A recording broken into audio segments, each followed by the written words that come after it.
شوية منتجات كانت هي السبب في دمار بشرتي، وكانت برضو السبب في او منتجات تانية كانت السبب في ان بشرتي رجعت تتصلح تاني وتبقى حلوة. فده بارت 1 للحاجات اللي فعلا خلت بشرتي شكلها احسن، وفي منها حاجات هتبقى لا مش كده خالص. اول حاجة الماسكات اللي هي من بوبينا دي. الماسكات دي اللي هي زي كده، ده سكراب تمام، ودي ماسكات.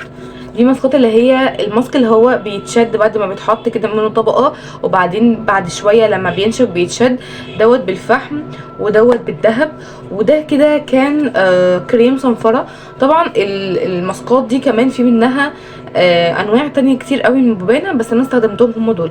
اولا الصنفرة اللي هي بالذهب دي بصراحة انا مش عارفة، يعني انا مش حاسة ان هي بتشيل جلد مات خالص ولا بتشيل الحاجات دي خالص، بالعكس هي عادية جدا جدا وناعمة جدا جدا جدا.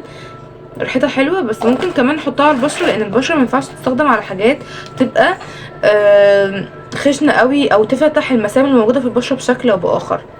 فانا مش حاسه ان هو احسن يعني استخدام للايد او للقدم او للجسم. لا انا ممكن اشوف ان ده استخدامه حلو قوي. هو بصوا قوامه، انا عايزه اوريكم شكلها هي قد ايه اصلا ناعمه. حبيباتها مش اللي هي ممكن تعمل يعني اللي هو سكراب نشف زي مثلا الترمس او شايفين حتى لون الجسم ازاي. هي يعني السكراب اللي فيها او الحبوبات اللي فيها ضعيفه قوي قوي، فانا بفضلها اكتر للبشره، فهي حلوه جدا جدا للبشره. بس ده يعني كل شهور او كل فتره طويله عدت عليكي من غير ما تكوني منضفه بشرتك كويس ممكن تعمليها. طيب الماسكات التانية دي بقى انا بحبها جدا، خاصه ان هو بالفحم. هكرره 1000 مره بعد كده، لانه بجد بيشيل طبقه او بيشيل طبقه من الوش، وبيشيل شوائب، وبيشيل شعر صغير، بيشيل حاجات انا عمري في حياتي ما تخيلت انها ممكن تتشيل. يعني مش زي في منتجات تانية بصراحة بتبقى لا ما بتشيلش، لكن دي مثلا حطيها على منطقة الانف، منطقة الدقن، منطقة الجبهة، اي منطقة انت شايفة ان فيها بثور سودة او بيضة او شعر صغير ما بيطلعش خالص، او انت مش عارفة تطلعيه باي طريقة من الطرق. لا انا شايفة ان هم حلوين جدا، بس اقوى من بتاع الدهب بصراحة. انا حاسة ان هو الفحم طبعا هو لونه اسود وجميل قوي قوي. هو 120 جرام. اسعارهم ايه بقى؟ لا انا مش يعني احنا شاريهم من بدري قوي، فمش عارفه اسعارهم هتبقى عامله ايه دلوقتي، بس ممكن اسالكم عليهم واقول لكم الاسعار هتبقى عامله ايه. ممكن كمان شكل الباكج يتغير، لكن هو الكواليتي لا تحفه. بالنسبه لبتاع الذهب يعني هو بيحمي من الجفاف والكلام ده كله، هو برضو مش وحش، لكن انا حاسه انه بتاع الفحم اقوى. فانت لو بشرتك فيها حبوب او فيها بثور او فيها اي مشكله من المشكلات القويه دي، لا هاتي بتاع الفحم وانت مغمضه.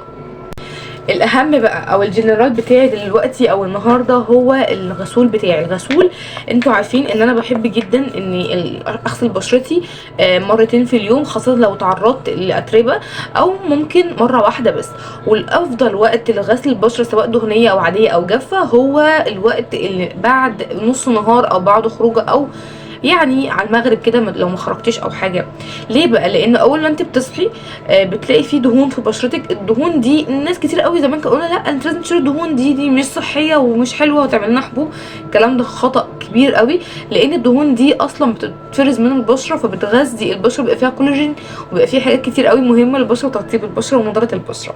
فنعمل ايه؟ احنا هنفردها عادي جدا على البشره دي الدهون دي، وبعدين ساعتين 3 كده ولا حاجه ممكن نغسل بالغسول. الجنرال بتاعي هو ستار فيل، احلى غسول بجد انا استخدمته، لانه فعلا يعني جنتل قوي، مش بينشف البشره وبينشف الحبوب وبيخليها ما يتعرضش لاي نوع من انواع البثور السوداء او الحاجات اللي ممكن تتعرض ليها.